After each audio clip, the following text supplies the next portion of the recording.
Geoffrey Hinton, one of the godfathers of AI, recently warned that there is at least a 20% chance that AI could lead to human extinction.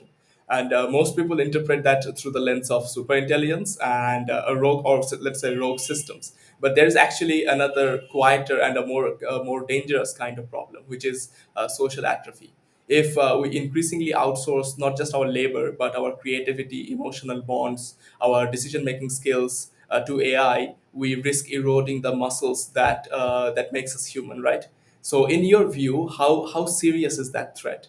And can we use experience driven AI models to help bring back the richness of the real world cognition, interaction, and emotional depth before it's too late? An excellent question, Romeo. Thank you so much. It's actually what Professor Jeffrey Hinton is saying is truly the essence of the evolution of which we have already embarked upon, which is exactly what you said, right? The more we lean into out tasking any kind of decisions, questions to across multiple sectors, right? To AI, the less we are challenged or leverage our mind and therefore the muscle that we usually use, the muscle, the mental muscle, right? The cognitive muscle, right? Completely is in decline. It's the same thing, Romeo, if you're used to go to gym and then you stop going to the gym, the probability of you getting overweight is pretty high, and then having even pain in your joints is pretty high, right? And so we are on that train. The train is in high speed. It's a bullet train.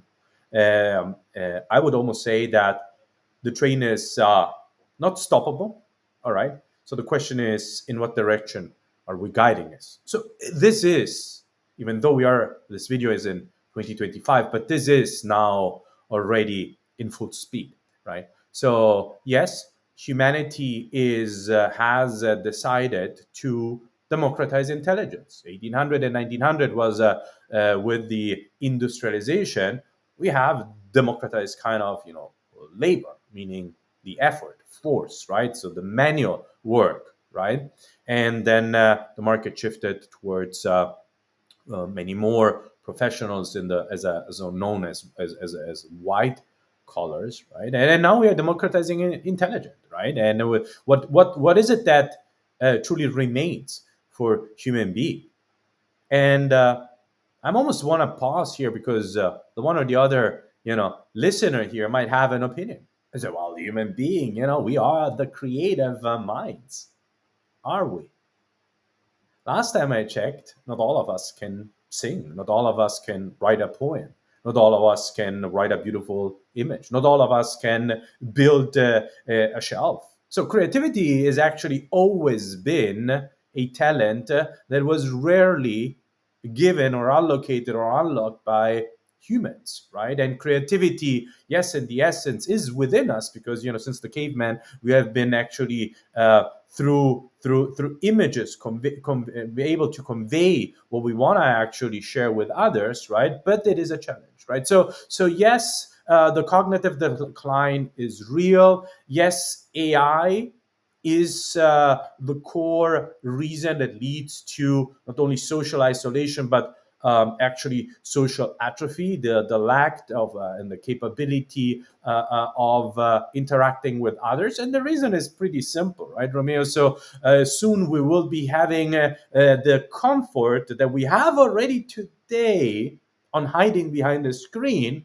and in the near future will be the comfort that's staying at home. Why? Because the AI will be embodied by anything that is a robot, a drone, an autonomous vehicle, and therefore we will be really surrounded by intelligent things that serve us to a point that are super satisfied, right? Without giving us friction, without giving us counters, without really challenging us. And without that, without these challenges, we will not grow.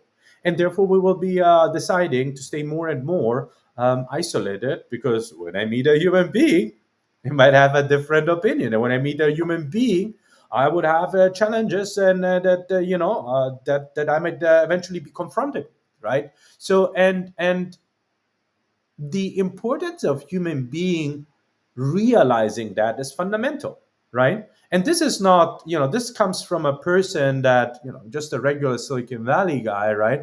That is truly a a big proponent of innovation and artificial intelligence. We are one of the top companies in physical AI, right? But they're creating also that awareness in humanity and saying, hey, now we truly need to activate this activate means taking action, not just having a critical thinking, really maturing into that understanding that the bullet train is in full speed, right? And start leaning into methods that help us recover from that bullet train, right? Again, you're the doctor, and the doctor is saying, hey, Tommaso, you need to hit the gym.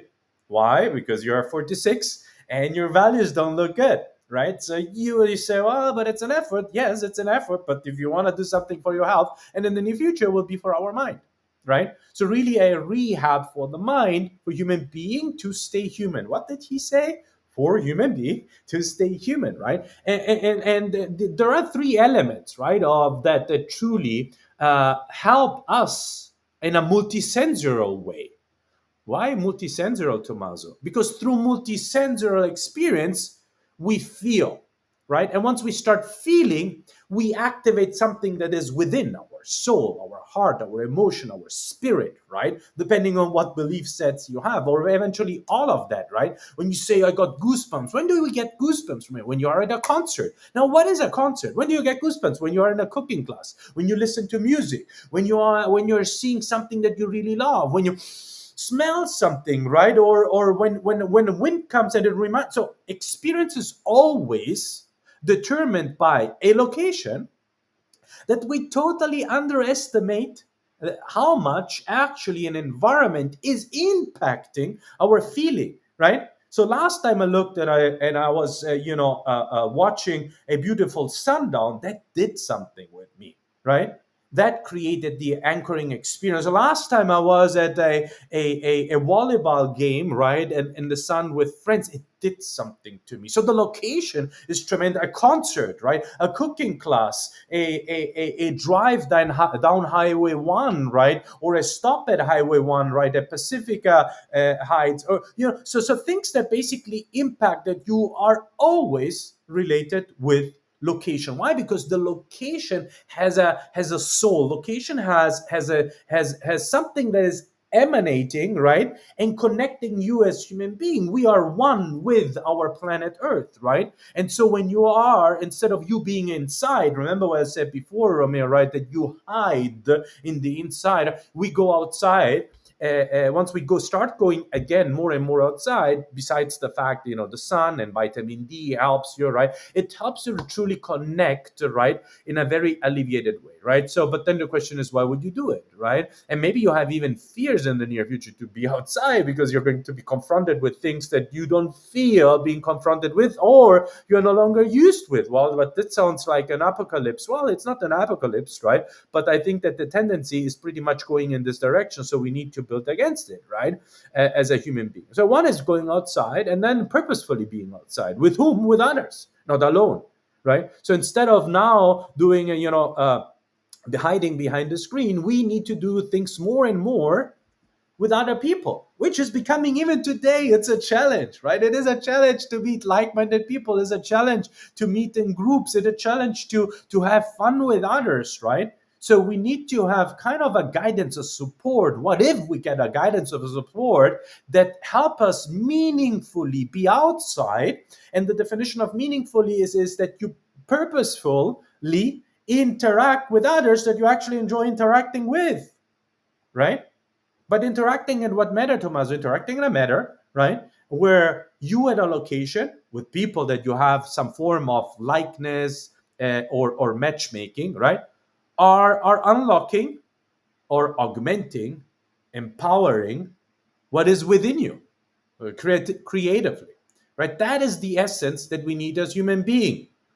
That is exactly how we will, in the near future, be living our life, living it through smart glasses, having guidance on going outside at the right place at the right time, meeting the right people, and doing things that, yes, become a layer on top of the real world, but it becomes meaningful, relevant to you, right? And that, as a multi-layered experience, impacts your senses, your sight. So you will have joy to go back outside, to meet XYZ, and to create something on the outside, because it challenges you, it brings you back at the center of it, and the beginning is now. That's the moment that we are in, Roman. Right, right, right. And this is actually what you are explaining is also the presence of context, which actually leads to my next question, which is like many immersive platforms actually focus on the spectacle, the specific feature, like throwing you into a virtual world or layering a digital element on top of your reality. But it severely lacks the right context, and it therefore it feels gimmicky, right? So, like, what exactly context means, and why is it so important to feel you like that, to give you that authentic experience? We are across all our senses receptors, like actually like our skin, our audio, our visual, right? We are a machine of a human being is a embodied an embodiment of sensor recipients, right? So you receive multiple impulses, right? And those impulses and have a certain effect, a cause and reaction on you, right? I'll give you a very concrete example, right? If you listen to a music, right, and you hear someone that is a cappella and then is out of tune, your audience, oh, that sounds strange, right? Now that is something that we are used to. Everyone has had in life that experience of someone being out of tune or something being out of tune. For instance, what else do we have? When two metals, scratch on each other. That sounds kind of strange. So that impact, right? That specific noise, right? That disturbs you, right? As a sensus receptor. We never had that for our sight. Why? Because whatever we look at as a human being has physical limitations, meaning it was physically built in a way that you have accepted that those physical limitations, with the force of gravity and the way that things are built, that these are the way that things are accepted by your sight. But in the near future, we will have a world that is becomes a digital world that becomes one with the physical world. Now, going back to your question, why are we contextually going to seek things that are one with the physical world, or maybe to use another word, that are homogeneous with the physical world? Or maybe another way of expressing it would be that merge with this physical world instead of being overimposed, just because your side will not accept it, right? So if you use, existing whatever, the TikToks of this world, or the Snapchats, I guess, have some form of augmented reality, or some other apps, right? Usually you find things that are overimposed on top of the physical world. When is something overimposed? It doesn't understand the contextual environment. Meaning, if you're looking at three tables, right, you might have eventually a burger that flies through the air. And right now, it might be eventually fun because, yeah, we have never seen the burger flying through the air that is overimposed, right? But this overimposed right now is more fun, meaning out of curiosity because it's never seen it. And in the near future, we'll say, well, what's the meaning of that? So the world in which we're going to live in, and my obviously as an entrepreneur, we are already living in. That's why we are doing digital, right?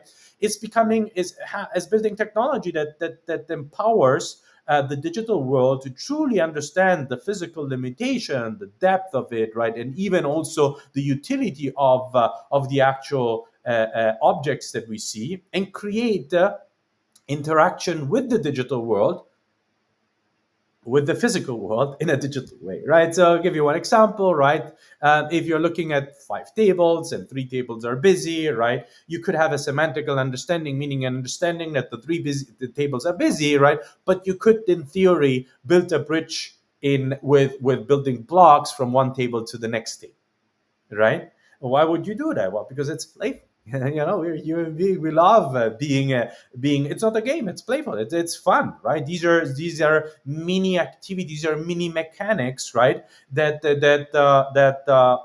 are bringing joy to moments of your life, right? And that's a value add, especially when you then start doing it with others, right? Now the bridge maybe that you build is helping now the person that stops by 15 minutes later with smart glasses, right? And crosses that bridge with a digital bike. Why not? And goes on the other side, right?